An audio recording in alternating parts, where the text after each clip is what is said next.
ಫಿಲಿಪೀನ್ಸ್ನಲ್ಲಿ ಕಂಪಿಸಿದ ಭೂಮಿ. ರಿಕ್ಟರ್ ಮಾಪಕದಲ್ಲಿ 7.8ರಷ್ಟು ತೀವ್ರತೆ ದಾಖಲು. ನಡುಗಿದ ಭೂಮಿ, ಕುಸಿದ ಕಟ್ಟಡಗಳು. ಫಿಲಿಪೀನ್ಸ್ನಲ್ಲಿ ದಕ್ಷಿಣ ದ್ವೀಪವಾದ ಮಿಂಡನಾವೊದಲ್ಲಿ ಭಾರೀ ಭೂಕಂಪನ ಸಂಭವಿಸಿದೆ. ರಿಕ್ಟರ್ ಮಾಪಕದಲ್ಲಿ 7.8ರಷ್ಟು ತೀವ್ರತೆಯ ವರದಿಯಾಗಿದೆ. ಭೂಮಿ ನಡುಗುತ್ತಿದ್ದಂತೆ ಜನರು ಭಯಭೀತರಾಗಿ ಓಡಿಬಂದಿದ್ದಾರೆ. ಇನ್ನು ಶಾಲೆಯಲ್ಲಿ ಮಕ್ಕಳು ಆತಂಕಕ್ಕೆ ಒಳಗಾಗಿದ್ದಾರೆ. ಭೂಮಿ ನಡುಗುವ ದೃಶ್ಯಾವಳಿಗಳು ಸಿಸಿಟಿವಿಯಲ್ಲಿ ಸೆರೆಯಾಗಿದೆ. ಭೂಕಂಪನದ ಕೇಂದ್ರ ಬಿಂದುವಿನಿಂದ ಕೇವಲ 15 ಕಿಲೋಮೀಟರ್ ದೂರದಲ್ಲಿರುವ ಜನರಲ್ ಸ್ಯಾಂಟೋಸ್ ನಗರ ಹಾಗೂ ಸರಂಗಾನಿ ಪ್ರಾಂತ್ಯದಲ್ಲಿ ಭಾರೀ ಹಾನಿಯಾಗಿದೆ. ಭೂಕಂಪದ ತೀವ್ರತೆಗೆ ಮನೆಗಳಲ್ಲಿದ್ದ ಪೀಠೋಪಕರಣಗಳು, ಟಿವಿ, ಟೇಬಲ್, ಫ್ಯಾನ್ ಸೇರಿದಂತೆ ವಿದ್ಯುತ್ ಉಪಕರಣಗಳು ನೆಲಕ್ಕುರುಳಿವೆ. ಮುನ್ನೆಚ್ಚರಿಕಾ ಕ್ರಮವಾಗಿ ಸಾರಂಗನಿ ಪ್ರಾಂತ್ಯದಲ್ಲಿ ಶಾಲಾ ಕಾಲೇಜುಗಳಿಗೆ ರಜೆ ಘೋಷಿಸಲಾಗಿದ್ದು, ಸದ್ಯ ಇಡೀ ಪ್ರದೇಶದಲ್ಲಿ ದೂರ ಸಂಪರ್ಕ ಮತ್ತು ಇಂಟರ್ನೆಟ್ ಕಡಿತಗೊಳಿಸಲಾಗಿದೆ. ಭೂಕಂಪದ ಬೆನ್ನಲ್ಲೇ ಫಿಲಿಪೀನ್ಸ್ ಮತ್ತು ನೆರೆಯ ಇಂಡೋನೇಷ್ಯಾದಲ್ಲಿ ಸುನಾಮಿಯ ಮುನ್ನೆಚ್ಚರಿಕೆಯನ್ನ ಘೋಷಿಸಲಾಗಿದೆ. ಕರಾವಳಿ ಪ್ರದೇಶದ ಜನರನ್ನ ಎತ್ತರದ ಪ್ರದೇಶಗಳಿಗೆ ಸ್ಥಳಾಂತರಗೊಳ್ಳುವಂತೆ ಸೂಚಿಸಲಾಗಿದೆ. ಕರಾವಳಿ ಪ್ರದೇಶದಲ್ಲಿ ಸುನಾಮಿ ಎಚ್ಚರಿಕೆ. 20ಕ್ಕೂ ಹೆಚ್ಚು ಮಂದಿಯ ಸಾವು, 200ಕ್ಕೂ ಅಧಿಕ ಮಂದಿಗೆ ಗಾಯ.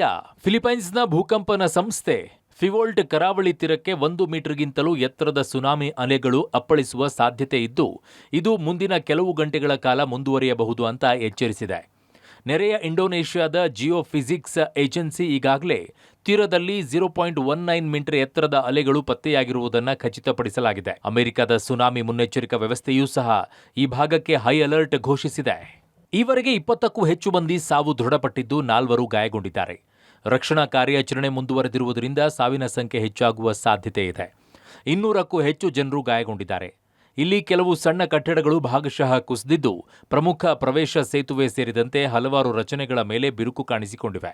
ಜನರಲ್ ಸ್ಯಾಂಟೋಸ್ನಲ್ಲಿರುವ ಅಂತಾರಾಷ್ಟ್ರೀಯ ವಿಮಾನ ನಿಲ್ದಾಣವನ್ನು ತಾತ್ಕಾಲಿಕವಾಗಿ ಮುಚ್ಚಲಾಗಿದ್ದು, 17 ದೇಶೀಯ ವಿಮಾನಗಳ ಹಾರಾಟವನ್ನು ರದ್ದುಗೊಳಿಸಲಾಗಿದೆ. ಫಿಲಿಪೈನ್ಸ್ನ ಕರಾವಳಿಯ ಹಲವು ಭಾಗದಲ್ಲಿ ಅವಾಂತರ ಸೃಷ್ಟಿಯಾಗಿದೆ. ದೇಶದ ರಾಜಧಾನಿ ಮನಿಲಾದ ರೇಡಿಯೋ ಕೇಂದ್ರವು ತನ್ನ ಪ್ರಾಂತೀಯ ಶಾಖೆ ಹೊಂದಿದ್ದ ಸಣ್ಣ ವಾಣಿಜ್ಯ ಕಟ್ಟಡವು ಭಾಗಶಃ ಕುಸಿದು ಬಿದ್ದಿದೆ. ಈ ಹಿಂದೆ ಸಂಭವಿಸಿದ್ದ 6.9 ತೀವ್ರತೆಯ ಭೂಕಂಪದಿಂದ 76 ಮಂದಿ ಮೃತಪಟ್ಟಿದ್ದು, ಸುಮಾರು 72,000 ಕಟ್ಟಡಗಳು ಹಾನಿಗೊಳಗಾಗಿದ್ವು. ಇದೀಗ 7.8 ತೀವ್ರತೆಯ ಭೂಕಂಪನ ಮತ್ತೊಮ್ಮೆ ಫಿಲಿಪೀನ್ಸ್ನಲ್ಲಿ ಭಾರೀ ಆತಂಕ ಸೃಷ್ಟಿಸಿದ್ದು, ರಕ್ಷಣಾ ಮತ್ತು ಪರಿಹಾರ ಕಾರ್ಯಾಚರಣೆಗಳು ಭರದಿಂದ ಸಾಗುತ್ತಿವೆ. ಶಬೀರ್, ಪಬ್ಲಿಕ್ ಟಿವಿ, ನವದೆಹಲಿ.